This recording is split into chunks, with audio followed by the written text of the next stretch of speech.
Hi, good evening. You're welcome to the DEeP table. Tonight, we're going to be looking at a question. We often hear people say that, talking about racism keeps it going. So today we're going to be asking the opposite question. What happens when we don't talk about racism? What happens? Who gets impacted? What happens socially, economically, even generationally? What happens if we have a whole generation where we don't talk about racism? So does silence protect peace? When we don't talk about it, does it make our societies more peaceful? When we talk about, this cohesion that we want to see, does that make it happen? Or does it protect harm? Is it peace it is protecting, or is it harm that is protecting? So, discomfort really isn't the danger. Silence might just be the danger.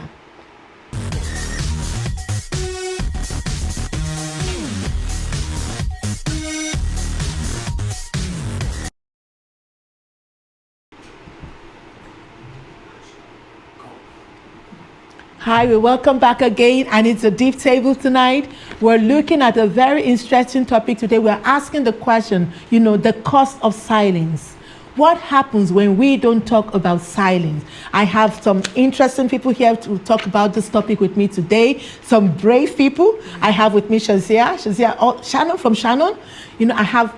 I think I get people to come from all parts of Ireland for the DEeP table, but Shazia came all the way from Shannon. Lovely to have you on the DEeP table tonight. Shazia is a research, she's into research, and we have with us, Lucy Michaels. So again, Lucy Michaels is a researcher, sociologist, and we have also with us Per.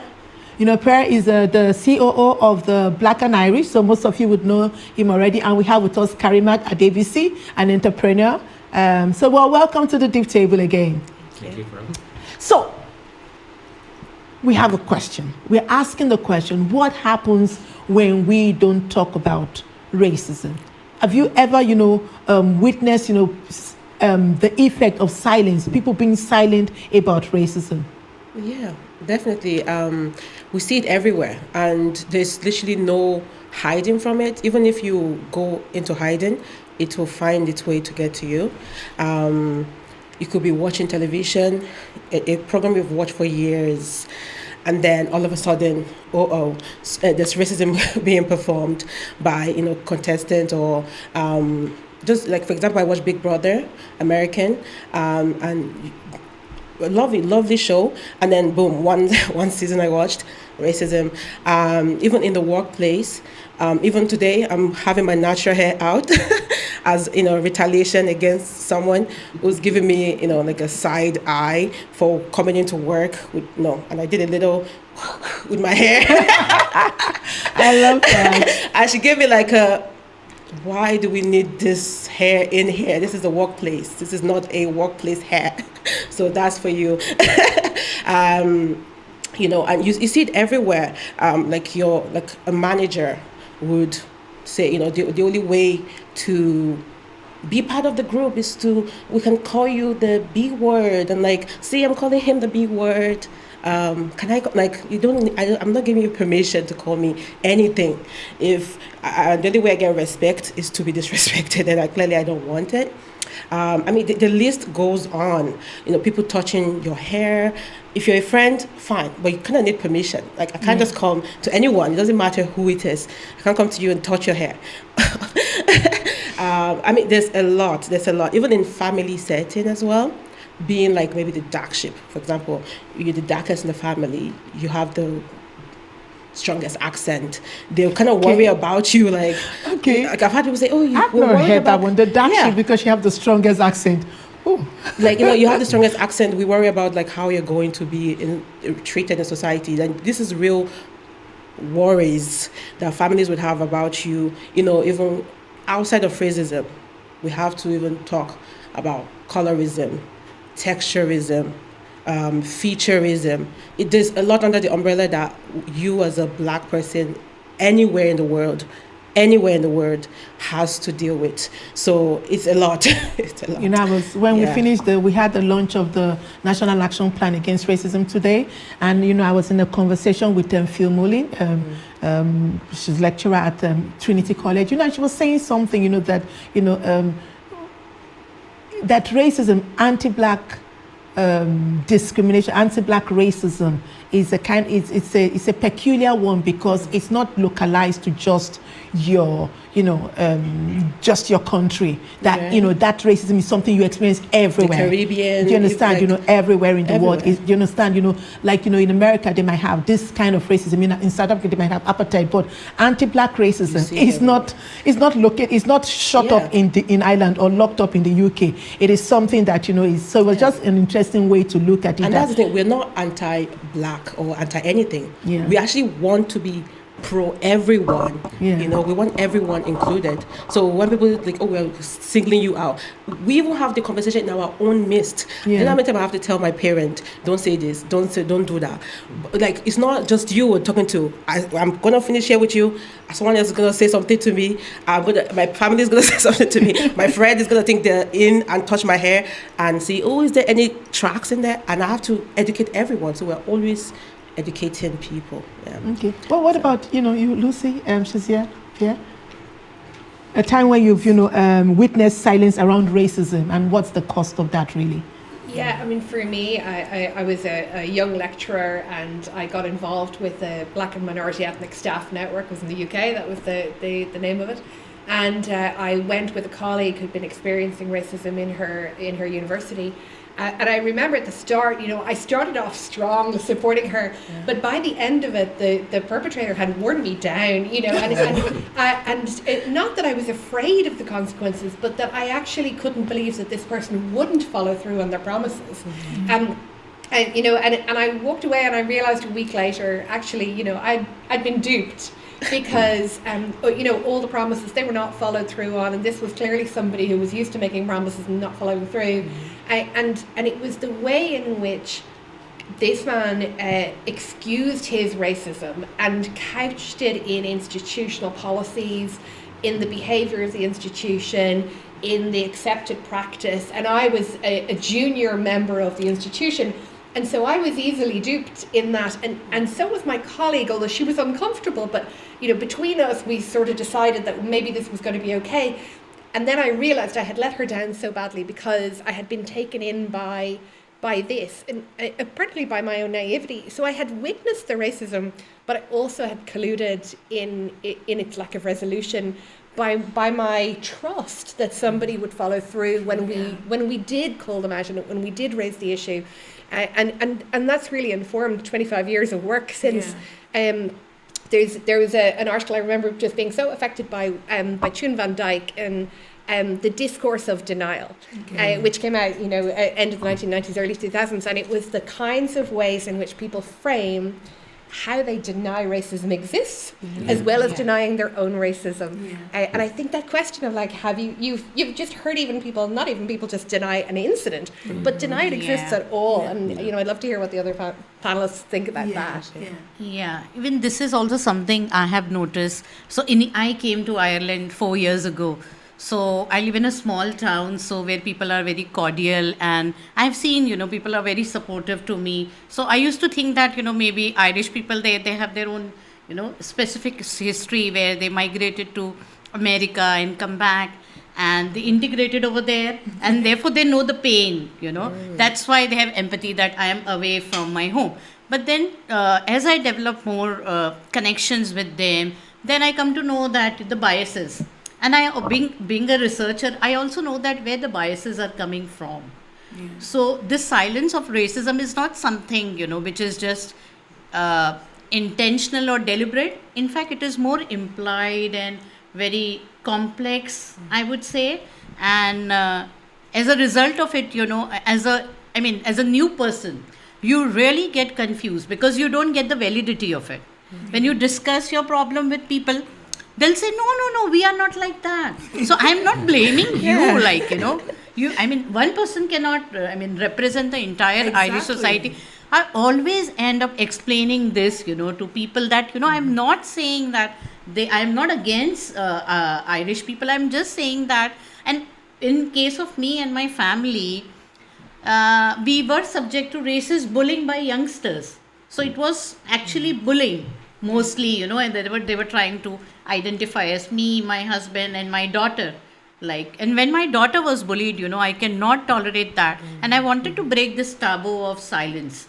Then I wrote down, we have a community group. I said, without any anonymousness, I said, this has happened to my daughter.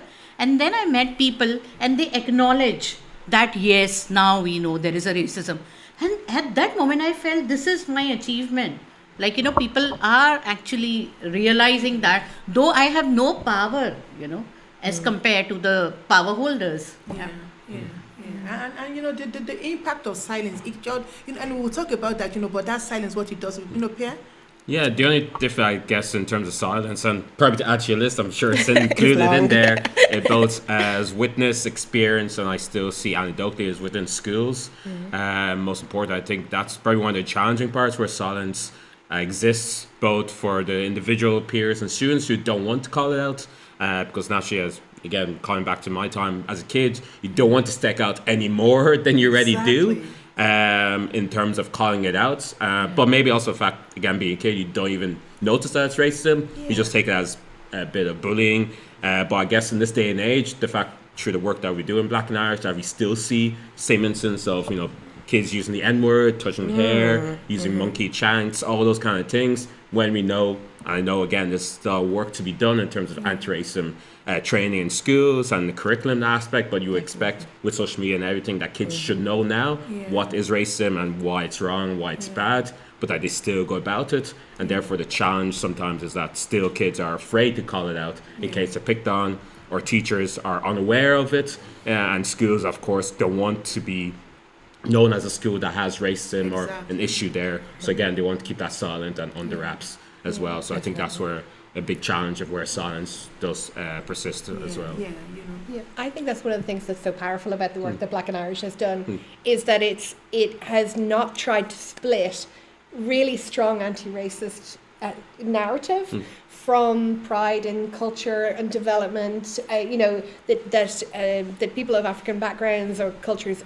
can develop that, can make new fusions and styles of culture, celebrate, market, claim it, but not have to step back from also saying we experience racism. And I think that surfacing that you have done in Black and Irish over the last years has been so powerful in this work. And I think, and you touched on something really important, because I did a bit of a questionnaire survey like 2-3 years ago, and we found that younger people were less likely to call out racism.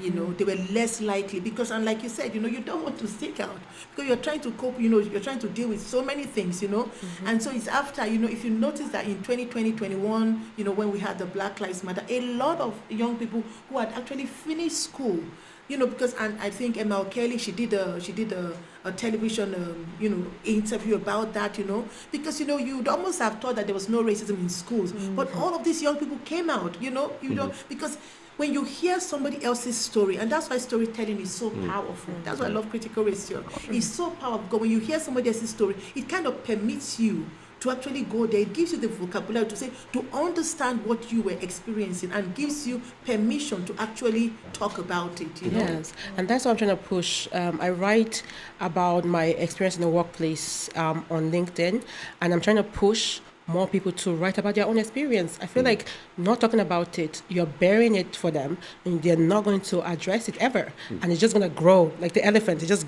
grows, and you can't push it through the front door now. You have to run the roof and take it out of the and by then it will be too late. And we don't want that. We don't want it to be too late. We want to be here. We enjoy it. Exactly. This is now our home. We want to be here. We want to be welcomed.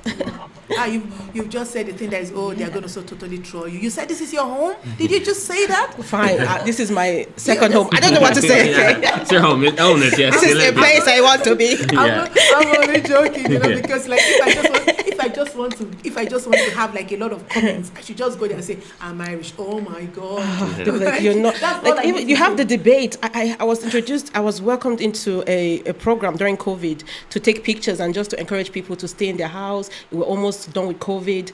And they told me, are you Irish or Nigerian? And when I tell you, I took a whole 24 hours, because if you said I'm Nigerian, they say, aha, see, this is what we're talking about. They don't want to be Irish though. And then if you say you're Irish, you're like, oh, so now like you're abandoning your own. It's a debate. That's it's like being mixed or something. Yes. You know, yeah. So can I be a black Irish woman? Can I just be whatever I want to be? Yes. But Karima, I might come to you. I mean, you've talked about being valued, you know, being and you know repeatedly overlooked, you know, what role does silence play in stalled progression, really? I mean, it stalls progression in so many ways. The potential, people quitting their jobs, and some of them are like, they've been instilled in them from a young age. Work hard. That's where you're gonna get the respect that you want. And then you come in, you work hard, and then you just keep working hard, and then you just keep working hard some more. And then you're like, oh, maybe I'm not working hard enough. And then you just work harder until you take work home, and then you work hard, and you say, just see me, and they don't see you, and you have no choice but to walk away.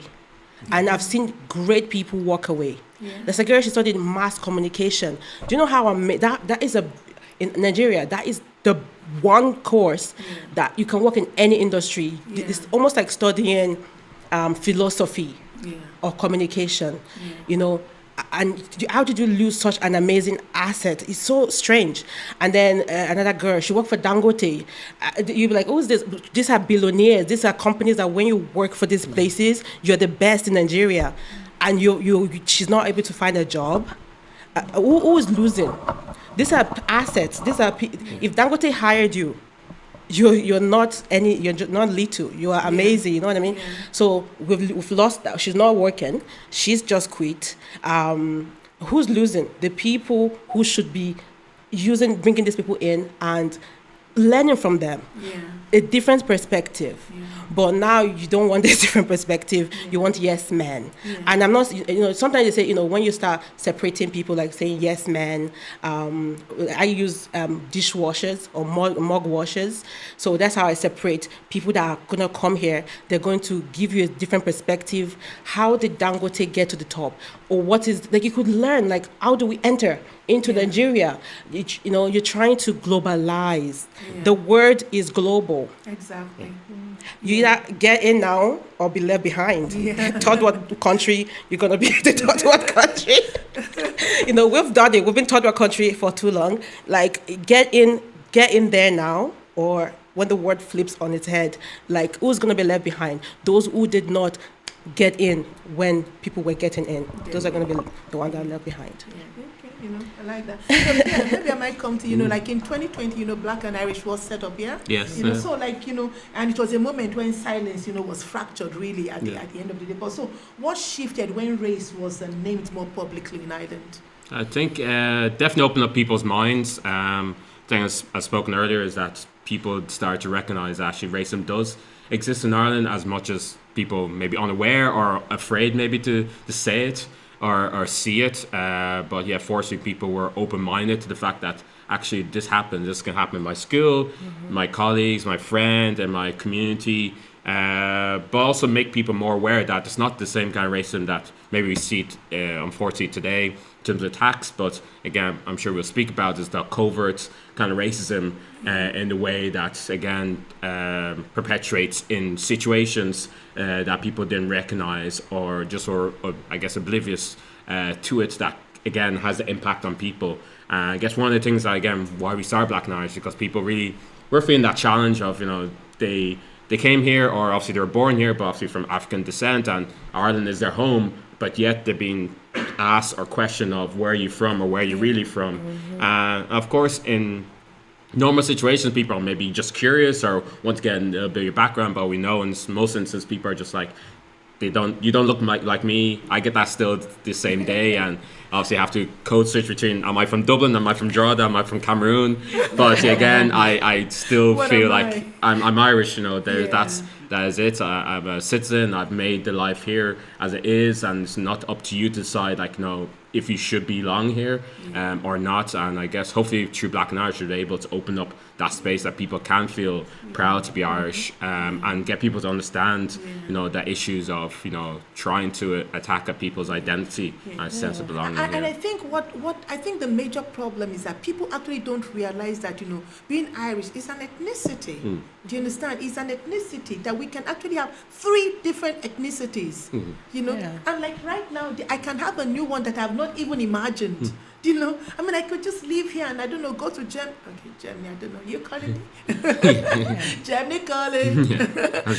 I could just go, I could go somewhere, and stay there, and pick up that, and it just, you understand, like it's an ethnicity. Yeah, and it's a privilege. Like, why can't I go and say, I'm Irish? Like, why do I have to think about it? And, am I, like, if I want to say, hi, I'm Karima, I'm Irish, you should be like, oh, and that's interesting. That's like an opener, isn't it? Like, oh, wow, that's interesting. No. Oh, tell me more. No. But it's like, well, you really how dare you? Like, now, come on. I'm going to be saying I'm Irish now from now on. Yeah. Which is interesting because obviously we know the fact that the Irish have gone abroad themselves and made a life for themselves in America, like, Australia, and they can easily do that without being questioned. Some way it's celebrated. The fact that when you're an Irish in America, celebrate. I'm not sure about Australia these days, but again, they can feel comfortable there. They don't get questioned and that way. But of course, people that again feel like they're migrating into a new country, that's they feel like again the question of that being taken over, or they can't be Irish because Irish look and sound this certain way as well. Yeah. But Lucy, I might ask you, like, you've worked on racial discrimination for decades, I just imagine, don't worry, we're not calling, we're not calling trailblazer. No numbers appearing. Because like you said, you started quite young. Yeah, thank you. I did. But, is institutional silence, is it deliberate or embedded in culture? I think so many of our processes are based in, centuries often old policies and institutions. The language we use is extremely dated in some cases. A table and a chair has not changed in centuries. And our offices and how we build our teams in the workplace, how our schools were developed and still run. These are centuries old processes and developments, and actually just even the slightest incremental change in education or the workplace, it takes so much to change the institution because these are so well recognized not only in Ireland but internationally. An office is an office, right? A school is a school. And so actually I think the process has become really difficult. When Karima talks about the anecdotes that she has to tell about racism in the workplace in order to create a story to surface these issues, she's breaking the silence. But we've relied on those anecdotes for so long in order to try and understand what's happening.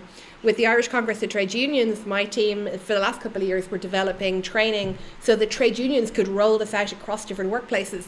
Because what we found was at the top level, the trade unions were very anti-racist. They were creating anti-racism campaigns and protests. They were engaged in international solidarity.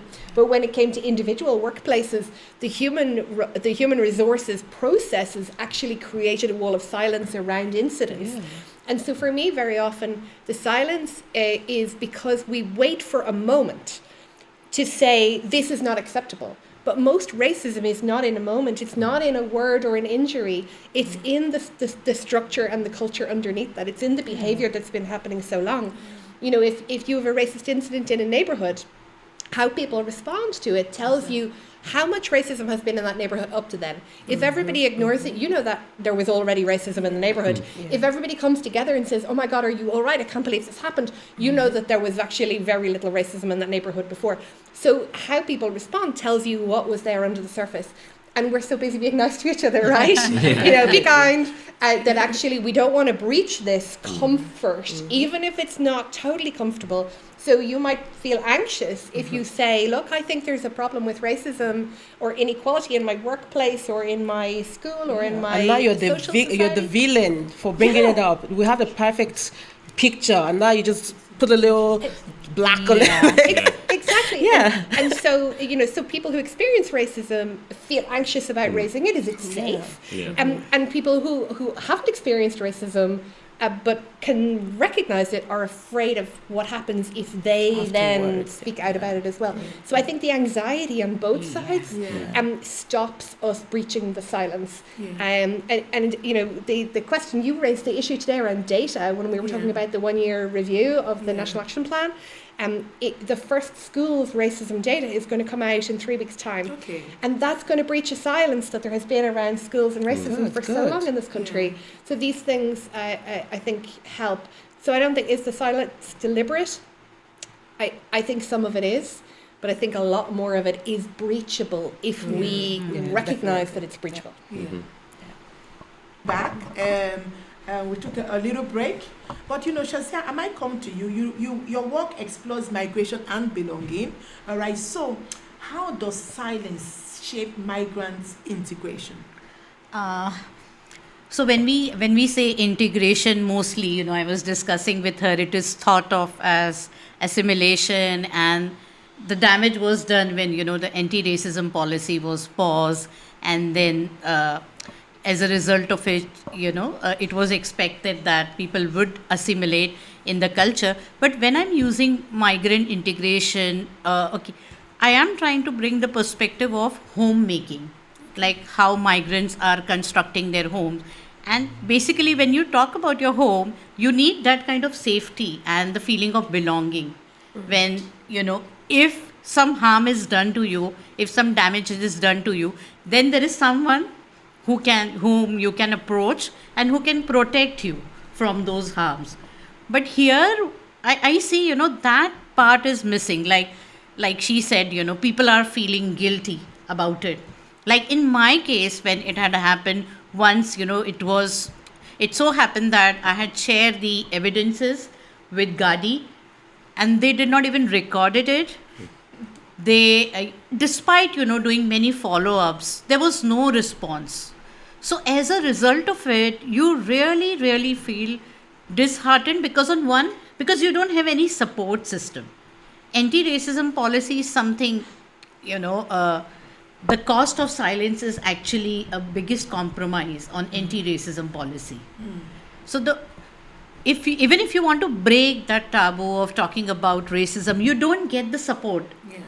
Even from your own community, because the community want you to keep quiet. They want to, you know, maintain some image of model minority. Okay, so like to make peace on one hand, and on the other hand, externally, like there is a structure, you know, which kind of forces migrants to stay silent. Because there is no adequate support. And at the end of the day, you know, like once I did try to take the help of counseling, like, is there anything wrong with me? Like, you know, I went to doctor, and my doctor, I said, am I the only one who's facing racism in this entire town? No, she said. People are just being quiet. And I spoke to the family social worker. He said, because there is no systematic support. That's why people are not going and approaching. So it works as a, you know, deterrent strategy, where, like, you know, in the border, like those who are trying to cross the border, they cannot cross unless they face all the violence. This is a kind of systematic, you know, discrimination which we are facing, and it has lot of psychological toll on our health, because at the end of the day, you know, we think we shouldn't have gone to that place. We shouldn't have, you know, done this. Like my friends, like when my daughter was bullied, they said, why did you go out at that point of time? You know, so you become guilty. You become guilty. Why were you there? You become guilty. Sounds like, whoa, so why were you not in your house? All Like, you know, attack I can from leave the both house, sides. you know. So it's very, very difficult, you know, to resist this. You know, and I think it was I think it was 2 or 3 series 1, and it was Shola Mobolaji. She gave us, you know, an insight, and she called it self-preservation. You know, I still remember that because it stayed with me. The way, you know, that was her intervention. Her comment then was that, you know, that a lot of people will, you know, stay silent, you know, because of self-preservation, and it's a choice. And some groups, some communities actually, you know, out of self-preservation will say nothing. And I can, like, buy me coffee and I'll tell you the price I've had to pay for speaking out. My career, my academic work. I've paid a huge price for speaking out about racism in Ireland. Massive. You know, if I was silent, gosh, I know where I would be right now in my academic career. So there's a price you pay, you know, and you have to ask yourself, you know. But you know, like God rest his soul, you know, Jesse Jackson, you know, just passed, you know, and you know, there are people like that encourage me, you know, because I say, you know what, if people like Martin Luther didn't speak up, you know, what would we be? And he didn't speak up, you know, if they didn't speak up, if everybody was doing self, I read Tubman. She didn't want to sit at the back of the bus. Exactly, you know, And when you're the one that speak up too, people will come and dump the baggage on you as well. Like, oh, you're speaking up. Thank God. Okay, here's mine. Exactly. Here's mine. And I'm like, what about the extrovert in the group in like a whole company? And you know, when they see that people are dumping their luggage on you, you say, oh, they should bring you forward and say, okay, let's hear it. What did they have to say? Instead, they will look at you and say, oh, you're probably giving them bad advice, telling them, oh, we are horrible and they should quit. But I literally just keep quiet, hear the people, and encourage them, like, oh, this is how I got away. But they don't see it like that. Like, someone is leaving, they come to me to vent. I should be compensated for that. Like, I'm not a manager. Like, I need my money, I need my compensation. But instead, you're looked at as the villain. Yeah. You should be rewarded. We're going to reward you. Hopefully, we can get some reward. But let's look at it like, you know, so does silence maintain peace or does it maintain a hierarchy? It maintains an hierarchy. Because just like I wrote a poem, right? I say, picture me this. If I had no hue and I'm of no sex, where would I be? Wouldn't you hear this if you close your eyes? Sounds of resounding claps. Wouldn't you open your eye and be blinded by light?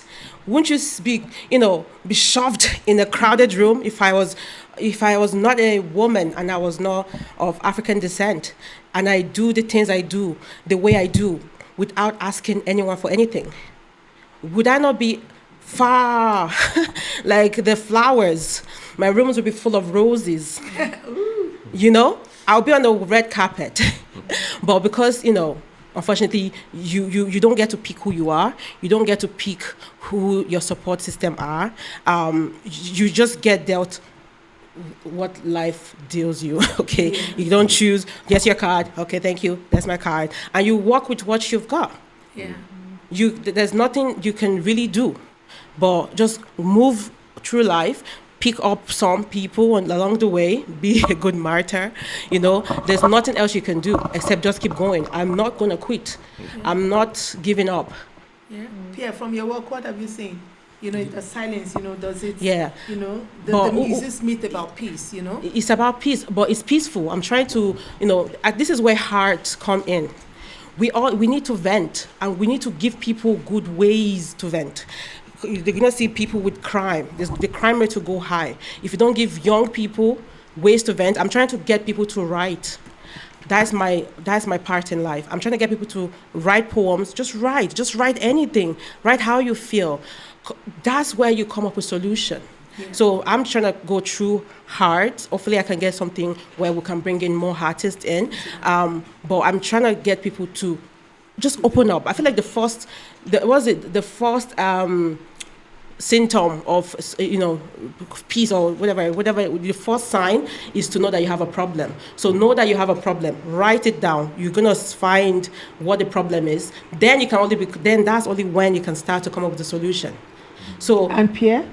Yeah, just say, I think, peace, obviously, being silent on racism, it builds that kind of hierarchy of that it's not a bigger problem or it's not an issue big enough to deal with. Of course, recognize that, and I think it was pointed out earlier today that, you know, in your reports, obviously, we are in the minority, but our experiences shouldn't be discounted or ignored.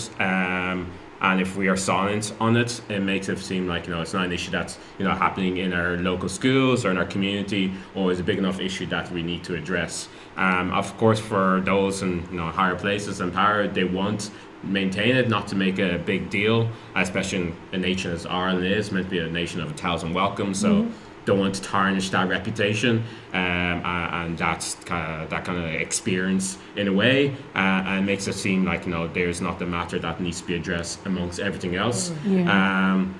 And we know that, well, in the society, we're dealing with so many challenges, whether it be cost of living, whether it be, you know, conflicts everywhere around the world. But as much as possible, that we need to make sure a society that we live in and that we want to, you know, thrive in, and we want to, you know, make the best for everybody here, citizens or not, that doesn't need to come into play. Like, everybody who here on this island should feel like safe, welcomed, and the fact that if there's a fear of speaking out, or there's a sense that silence is the easy way out in any kind of situation, just so that you can go about your daily life without any, you know, persecution or retribution, is, I guess, not a society that we want to live in, and not one we want to continue on in a way. So I think it's best that we don't let silence continue. That's why it's important to have these conversations continuously, to make it known that we don't want it to be ignored. Maybe I might come to Shazia and, you know, Lucy. Like, you know, we always hear that migration. You know that not so bad narrative. There's a narrative out there, isn't there?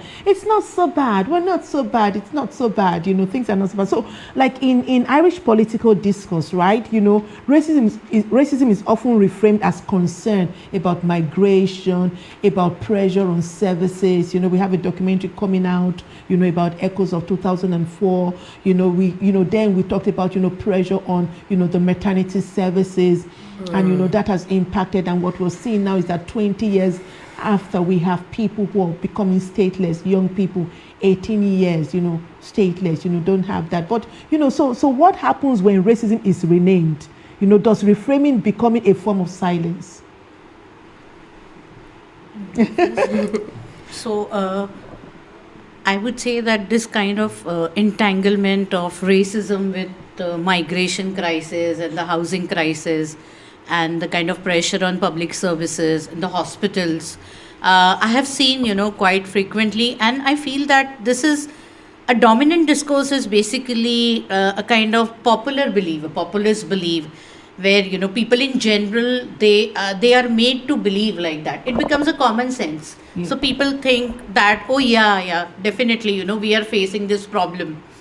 Like, there is people say that on the social networking site, that why we are talking about, just last week there was an arson attack on Islamic Cultural Center in Limerick, in mosque. And below that, people wrote those kind of harsh comments.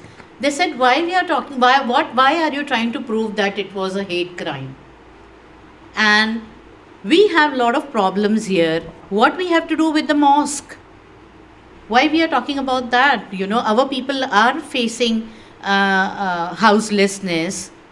Our people are having, you know, a lot of problem. Look at the Indian migrants. They are buying a lot of houses. They are privileged. You know, they are in the critical sector. They are doctors, engineers, and nurses. So this kind of so the discourse is same thing had happened in America. Like they constructed Indian diaspora as a model minority. So it gives a kind of scapegoat to the establishment to bypass racism, because, you know, you always you please and praise the minority, that you are so good, and, you know, you are contributing, and then as a result of it, we are not, I mean, I will not even know that I'm the victim of the system. So you're praised into silence, Lucy? You know, you asked earlier, does silence bring peace? And I think the people that silence bring peace for are those in power. And silence on racism does not bring liberation, and it doesn't bring equality. And I think what Shazia said very eloquently there, you know, is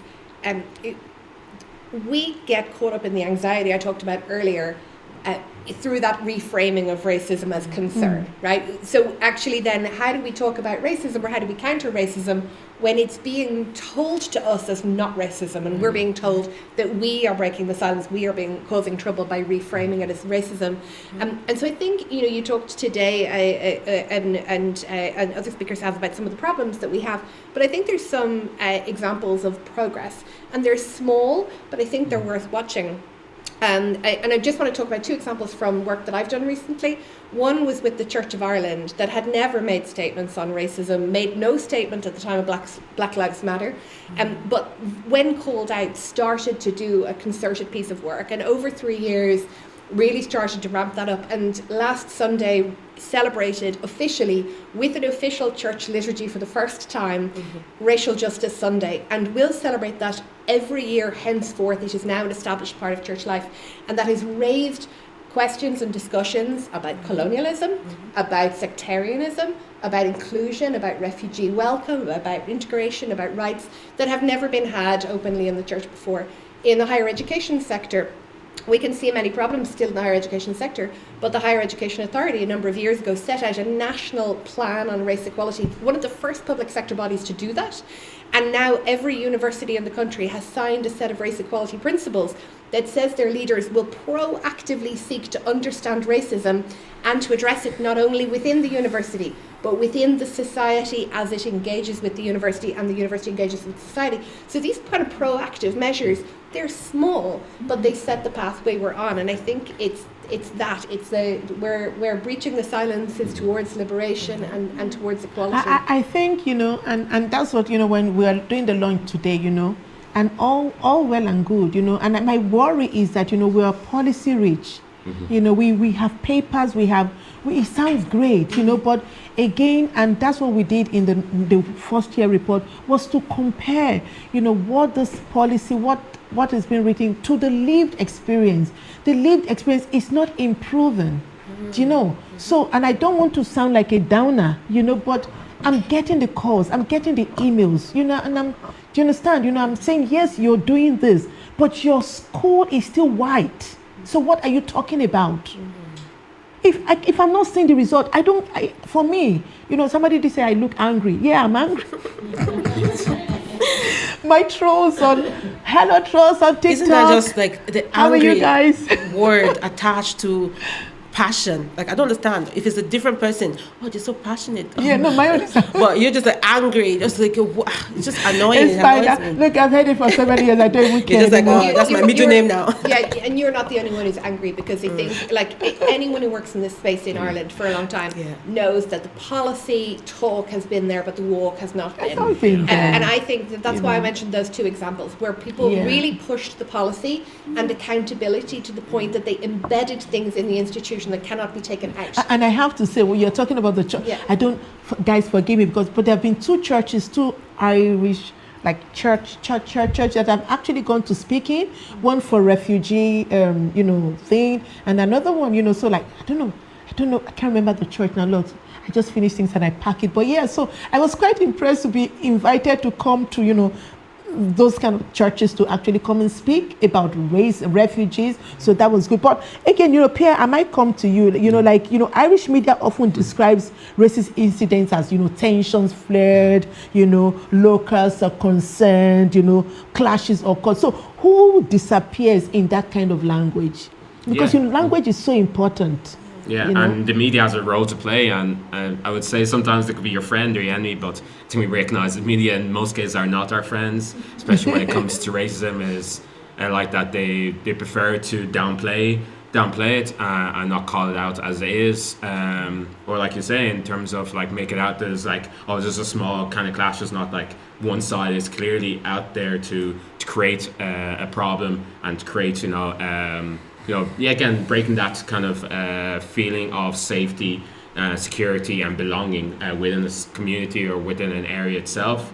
And therefore the media then itself doesn't help to call it out, because the media has a big role to play, both for the wider society to inform them that these are incidents that are happening in your community and you need to be informed and aware of it, but also on politicians who have the power to address it in most cases. And if the media is not playing its role in making sure they're aware of it, then it kind of downplays it. And as you mentioned earlier, in terms of the arson attack on the mosque, and I recall earlier on in terms of the arson attack in the IPAS Centre in Drogheda, and the fact that it's treated as an arson attack, where it makes it seem like, it's just another building that was just unfortunately, attacked. But the fact that, yes, that was a hate crime incident. What other reason would there be an arson attack in that particular building, when we know for a reason there is that sentiment and feeling in our society, the far right, in terms of immigration and everything, and therefore why is it just treated as an arson attack? And unfortunately, is it just we're waiting until someone actually loses their life at this case that we actually address it? But unfortunately, I still feel like, again, media is not enough in pushing the sentiment that racism exists in our society. We need to see it as it is, deal with it as it is, and we all have a role to play. But I think, the media is and definitely not. language is so important, because language can silence, can shut down, it can just, minimize, I don't know whether we're trying to get peace or whatever, that's why I say, okay, let's look at this myth about peace, that silence, would what keep, is peace at this point? peace, We've been preaching peace. What is it? And he mentioned, losing life. In my town alone, I live in Barbergan, we've lost two great men. For the first guy, possibly just a mental health problem we could have resolved. The parents have been complaining, coming forward, please, we need help, this boy. No one helped them. The moment this guy picked up a knife, like, you telling me you have guns, you can't stop a man with a gun, don't bring a knife to a gunfight. Clearly I should, they were right, So, and the other guy, he himself, offed himself because he lost his job. I'm like, come, I'll give you a job. Like, it's silly things, but for him, it's obviously a huge deal. Maybe years and years and years and years with no job. He has a family to raise, and no one could help him. Like, I honestly, we don't even know where to start. Like, that's why we need to get people talking. Shame. I told my dad, shame is the enemy. Like, when we shame people, they are ashamed of their skin color, they are ashamed of their name, they are ashamed of their religion, they are ashamed that they can't go back home, and they have to come here and work hard. Some of us with privilege and we can just go back home. We have, but some people literally, they've sold their land. They've quit their job. Like, I'm off to Ireland. I'm going to go make it big, and then they will come here and they're like, oh yeah, you're a doctor. Bye. You can't work yet, and then they have to go work in the kitchen, wash toilets, wipe bums. Start from the beginning. And there's like, I'm a doctor. I'm like, they don't like. Sorry, like you was. Anyway, sorry. In my write-up, I've talked about, the downward mobility, it's mobility, but most that's people like, especially as a man, the ego is crushed. Can I just jump in to say one thing that came out of the research we did a couple of years ago on looking at equality legislation was that most people we talked to, particularly young people in their 20s, did not know that they're protected in employment and services against racial discrimination. We need to talk. And the silence on racism actually just even undercuts people's ability to get access to information. So if you're not promoted because of your ethnic background or your racialized identity, it's illegal. And many of the people we spoke to did not know that, had never heard of the equality legislation. And they looked at us and said, what do you mean there's laws to protect me? Because they had never heard of them. And I think that the silence actually, it actually undercuts things that we do have, the protections we do have in this country, are undercut by that silence, and that's a real pity. I have a question. I was like, so in Irish professional culture, right? People say, oh, we don't talk about politics at work, right? Okay. It's politics.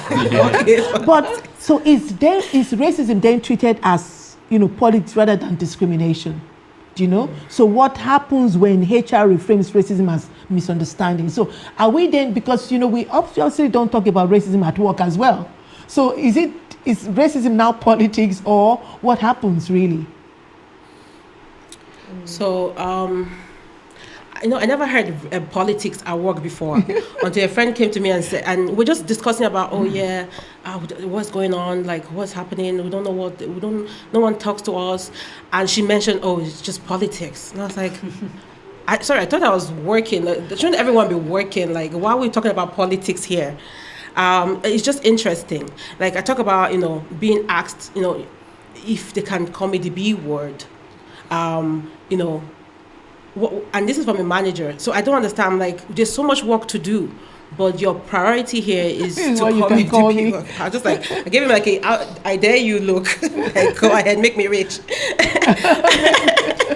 But can you just repeat the question again, please? So the question is that if racism is treated as politics rather than discrimination, you know? Like what happens, okay, if a HR reframes racism as misunderstanding, do you understand? So if you go to HR and you say, oh, this happened to me, they say, oh, it was just a bit of misunderstanding. Yeah, and the problem is that misunderstanding can happen. In fact, we need misunderstanding. That is when we can start to really talk and open. I'll give you an example. Yeah. I think last year I read, and this went to the WRC, you know, this man was at work and he was called a monkey, you know, at work, you know, and his line manager said, oh, no, he didn't mean that, it was nothing, that, you know, then he did nothing. Then again, this colleague did monkey sounds did, you know. I even have examples you understand? too. You know? Yeah. And so this time he refused and he actually took it to the WRC. Do you understand? You know, at least it got to that level. I think what even shocked me the most was that the organization actually went to court.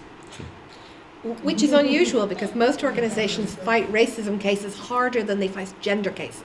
Okay. Which is fascinating, right? Yeah. But I think there's a couple of different things. There are managers who will try to say that explicit racism is a misunderstanding. Yeah. And there are managers who recognize real misunderstanding and attempt to address it in a way that doesn't split the team. Yeah. And I think there's a positive in that. Managers who try to understand, is there a misunderstanding there, to bring people back into conversation. I think we need that. Yeah.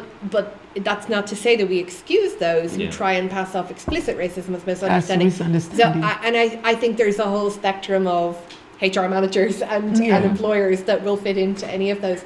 But I do think it's interesting the WRC, you know, more and more have addressed this thing in Irish culture of if we don't write it down, we can't be held accountable for it.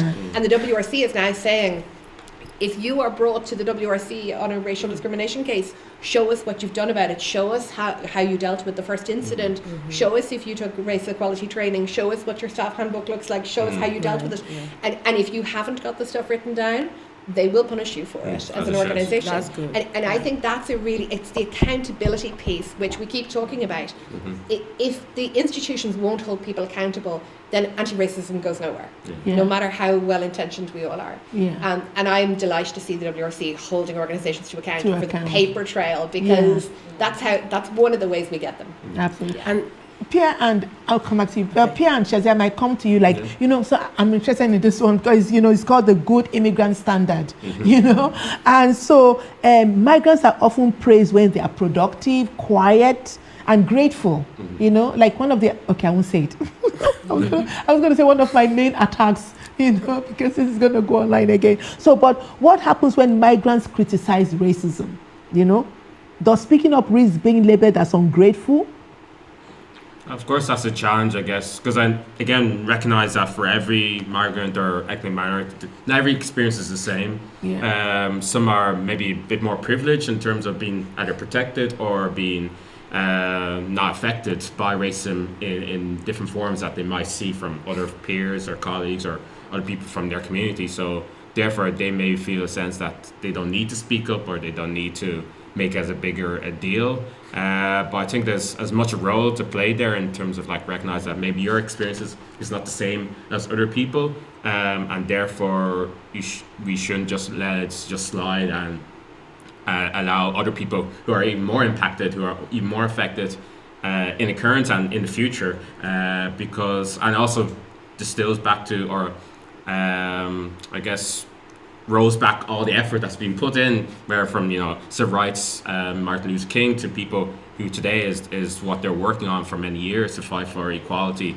in many cases. But I know, again, it goes back to that old silence piece in terms like, I'm sure they probably see the sense like, I just want to, you know, have a simple life, no issues, no problems, and, you know, if I make a big deal, would I be the next subject? Would I be the next target in some ways? But I guess it's really a moment, again, because we're, as you heard doing yourself for many years, and we will continue to do for many years, it's much important that as a community and as, you know, a collective, that we also need to be in some ways allies in the work, because, you know, there's no point us fighting amongst each other, because we have a bigger battle to face with everybody else. So really, I think it's on everybody, whether affected directly or indirectly or in a major or minor way, that we all feel like, yeah, we're in this together for the better.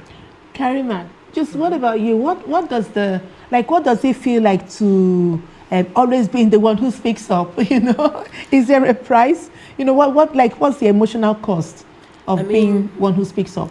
You feel disappointed when you speak up for someone else, and then you're happy, of course, that you speak up and they've gotten what they need. But now you're punished as, so you want to talk, right? You want to come and challenge us, Karima. And you actually, no, you really feel that you want to be a challenger. Okay, let's see how you feel. And they promote, it's a chessboard. It's a chessboard. And they're, you don't want to play the fool too long, that you forget to be your own queen in your own world, So they look at you, they're like, okay, this is the person that is always talking. How do we weaken her and stop her from talking? And I guess they try to take one piece off you, another piece off you, and like put them, but you know that as soon as you leave, they will never re-promote them again. They just like a OSH promotion, a OSH solution, but that is not going to last long. Yeah. And me as a person who speaks up, I guess I was happy. Okay, I'm always gonna be grateful for where I am. So and my peace doesn't come from my job title. They think it does because I put all my energy, and because I'm proud of my job. I'm proud to be working. Some people don't have jobs. Some people are on the streets. They don't have anything. They don't have food on the table. I do. So that is not the job that is bringing me peace. It's the fact that people don't, and I do, and I can be that person that helps them. That is what brings me. So once you develop yourself, so it's all mental clarity. You have to work on yourself before you show up, because people are gonna try and tear at you, and if you have not done the work, I'm gonna be always vocal. When I tell you, I cannot help it. Like I literally cannot. Like if I see injustice, I'm gonna speak up. Whether you like it or not, they try to change a job I was working at. They try to change the opening hour when you should log in from 9 o'clock to 8:50. It doesn't make sense. Like my contract says 9 to 5, so I'm gonna be like, okay. So basically, you're saying because of one or two people, you're gonna punish the ones that have been showing up on time. So for example, that's just an example. I would say my opinion. So when you're the one that speak up, before you speak up, I guess, do the work, do the internal work. CBT, what's that? CBT, cognitive behavioral technique. So you have to have that. So having religion is a thing. Having things outside of work, outside of school, so that when, for example, a lecturer try to single you out, which has happened to me, so they try to single me out by saying, oh, what's your religion? And I was saying, oh, I'm a They're like, well, it doesn't matter, you're black. In front of the whole class, okay? And everyone was so angry, and they did not show up for the next class. And I was the only one that came into class. And you think I would say, oh, they're all not here, let me leave. No. I sat down in that class, and all the questions I had for that lecturer were, I was just, I even raised my hand. I was the only one in the classroom. So always being the one to show up, you have to have done. So it didn't affect me. I'm going to have 1 or 10 million pests come my way. So we're going to have to deal with things like fatigue, isolation, professional risk. But Shazia, maybe we go from speaking up to not speaking. Okay. Yes. So if I ask you, like, what's the, have you ever chosen silence for self-preservation? Have you ever chosen to not speak up, silence as a means of self-preservation? I tried, but I failed. I like it. Because I've studied, I taught and I studied so much about rights and equality, and even I would like to connect it with the other point about good migrants, like with the qualities of it. I think, this is also some way of excluding some people who you perceive that, are not productive enough. So I think everybody has a right to dignity and equality. So therefore, I had decided like not to speak up. And as a result of it, I found that, I am creating more trouble for myself. So then there is going to be a cost. But at the end of the day, I discussed with the other diaspora groups. Some of them are Irish citizens as well. And they were telling me, like, you are saying that they're saying, oh, the racism is increasing so much, let us build our house back, our home. And some of them, they were brought up here, they were born and brought up in Ireland, in UK, and they are telling me, and it completely shattered my confidence. But then I asked them question, like, do you want your kids to be like you? Like, do you want your kids to live with inequality? Then the answer is obviously no. So when you think about, the society you want to see, then, you take the risk like you have been taking.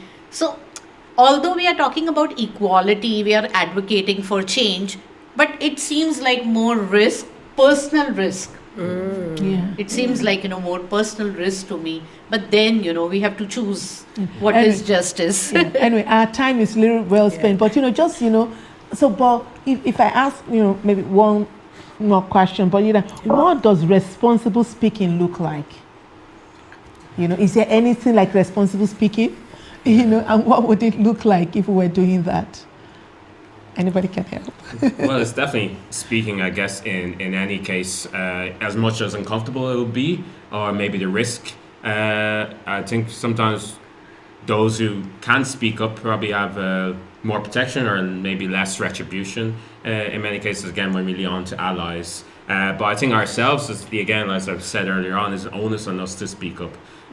Because we're fortunate enough to be where we are today to even be able to continue to speak about this, whether it be in a podcast or in our launch, because other people have spoken out before us to enable us to get to this space. So I guess it's responsible in a way, but again, the work that we do in Black and Irish is that we try to come around this as, again, a learning opportunity, as a conversation. We're not going out there in schools or companies or businesses tarnishing people like the Irish people are racist, or you saying this is you're racist and that is that. Again, these are instances of maybe you weren't aware of, that your language that you use or the way your practices are unfair, is that this is an opportunity for you to learn to make it and change it for the better, to again make it a place that is welcoming, inclusive for everybody.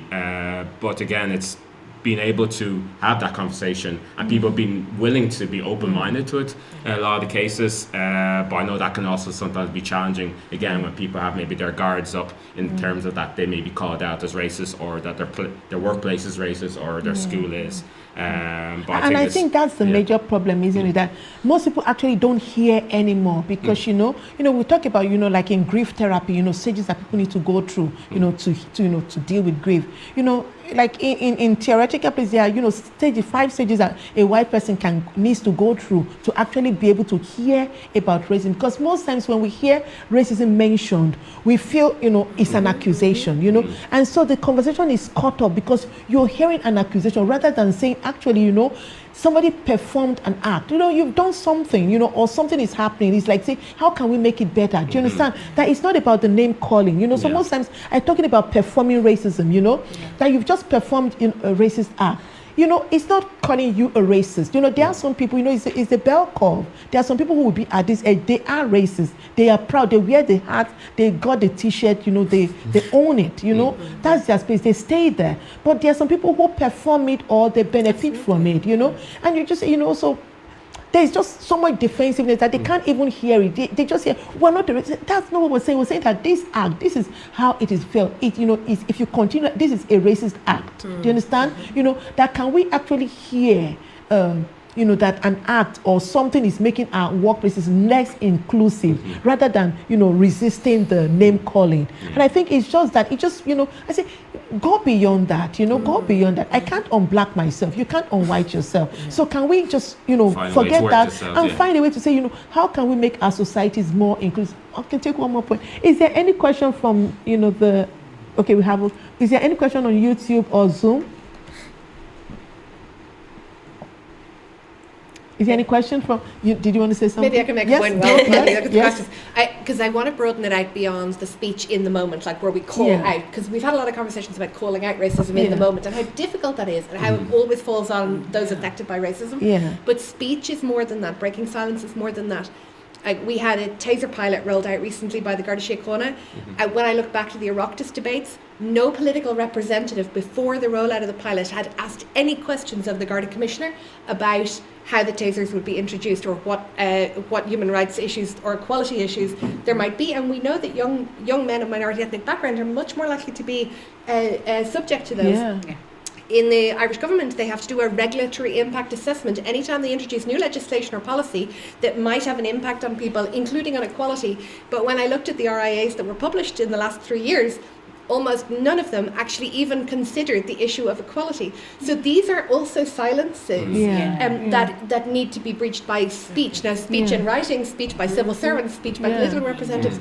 The speech isn't always from us. Yeah, It's no, it shouldn't also always from those be. in power. Yeah, it shouldn't always be from us because then that's exhausting and that's where the burnout comes. It shouldn't always be And from even us. alliances will give up, like allies will give up and say, okay, how long, like she's doing it from a very young age.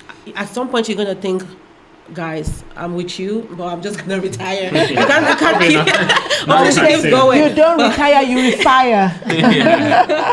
You go back and get stronger. We'll take any questions or comments. Yes. Oh yeah.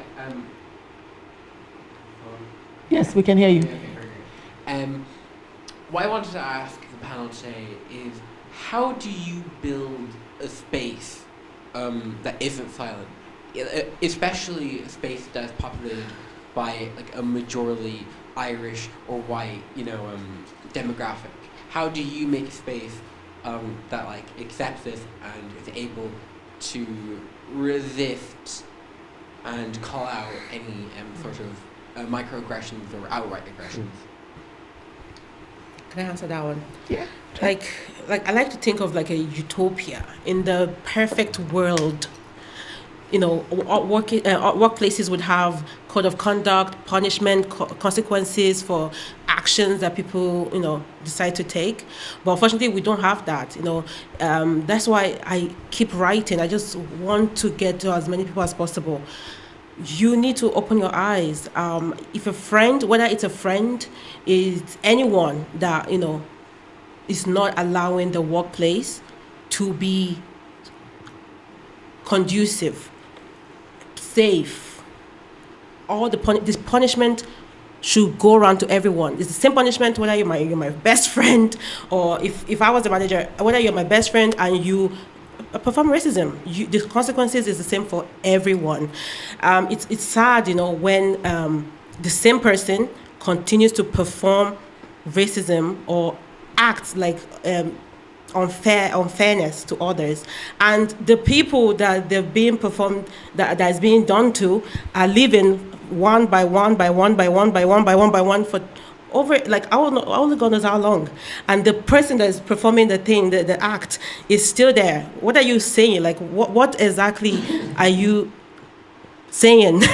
You're basically saying, we accept it, this is who we are okay with this person staying, you leaving. And then, people coming forward and they've quit and they're trying to bring the situation forward and say, this is what happened to me on the date, and you're like, oh well, sorry, you've quit.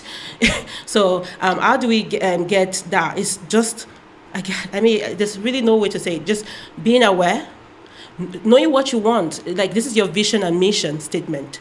This is what you're saying. Like, what are the things you put in place? So putting things in place, there's really nothing we can do except put in place, create space where people can open up. And don't blame the people that open up. Did you have they one? have a right to anger. Did you have one? Yeah. I don't need that. Again, thank you very much. I'm always learning so much here, and again, it's calling out racism. To me is one of the saddest parts of humanity. It's not attractive. It's not an attractive trait, and I don't hear the media or any of the politicians calling out the unattractive behaviour of the people. It's never to do with the person that's targeted because of the colour of our skin. It's nothing to do with us. But the person giving, like a bully, when I work with kids who have bullying behaviour, they need therapy. And I think so do the people who are committing acts of racism, whatever they're doing it by accident, or they wear the label and they love it. There's something inadequate there in them, and I think we in the media, or not me, I'm not in the media, but the media and politicians and anybody needs to be calling that out and saying, well, what do you need? What are you feeling? Are you feeling afraid? Are you feeling...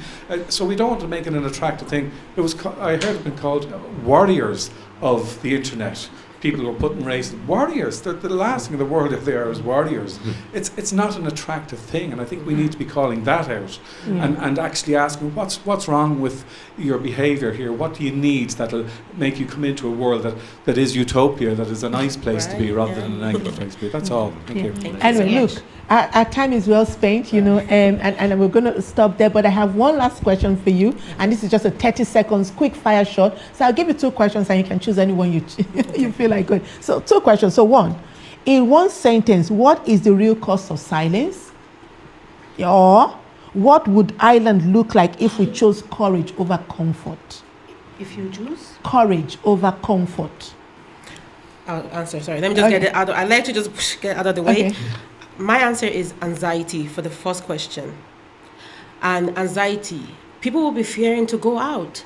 And on the telly, you want people to pay TV license, right?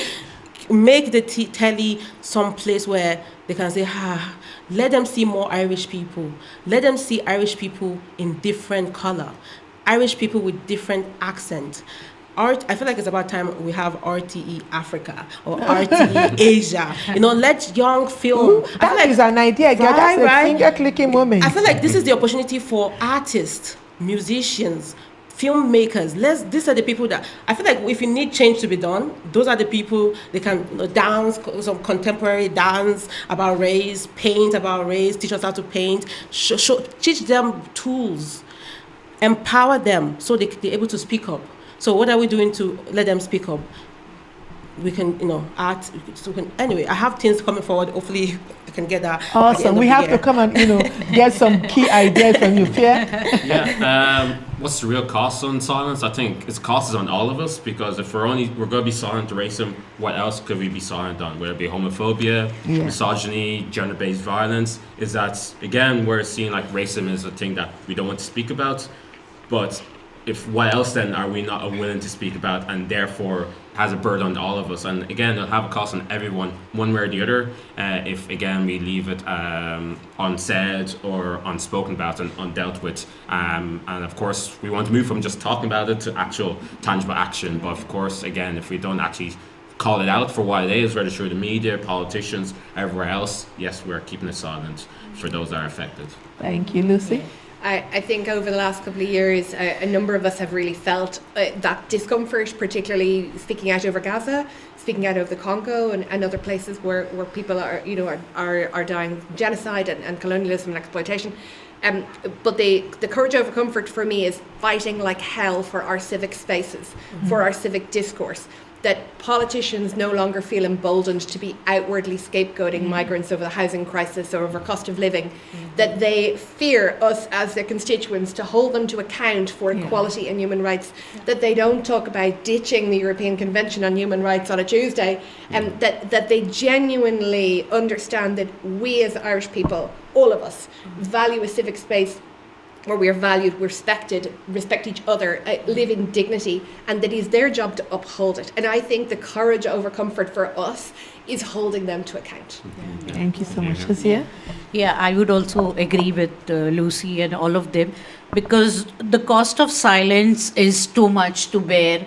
And I would say that, it's a high time that before it becomes unmanageable and unbearable. Like I have seen back home in my country, like, how we have chosen a right-wing government and then nothing happens as a result of it. So the far rights are demanding that we don't want this government because they are inviting too many immigrants. So I think there is a lot of myth and dogma.